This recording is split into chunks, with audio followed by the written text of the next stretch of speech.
In this video, I will show you how you can fix if the SIM card on your Samsung tablet is not working.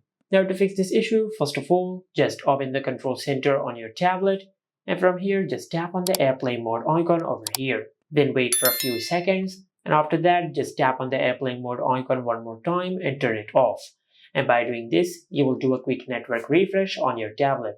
Now after you do that, then for the next step, just use a SIM card ejection tool and remove the SIM card out of your tablet and insert it back in. Now while you're removing the SIM card, just check if your SIM card is damaged or not, and try to use a different SIM card.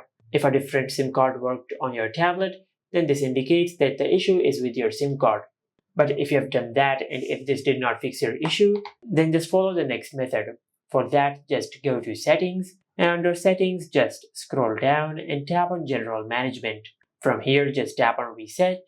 Now on this page, just select Reset Mobile Network Settings. Tap on Reset Settings, then enter your lock screen PIN or pattern. And after that, just tap on Reset. And by doing this, you will not delete any data of your tablet. You will just reset all the mobile network settings of your tablet. After you do that, then in the main settings page, just tap on Apps, and in the app list, just search this. Tap on SIM Toolkit. From here, just tap on Storage and select Clear Data.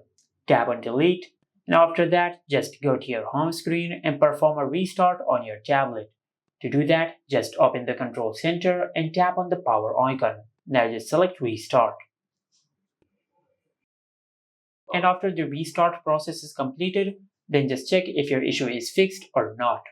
If your issue is still not fixed, then just go back to Settings.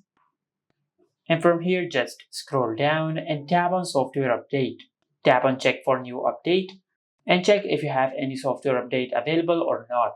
If you have any update available, just update the software of your tablet. But if this also did not work, then you might have a hardware problem with your tablet. Just take your tablet to any service center and they will fix your issue. And this is how you can fix the SIM card not working issue on any Samsung tablet. Make sure to like, comment, and subscribe. Thank you for watching.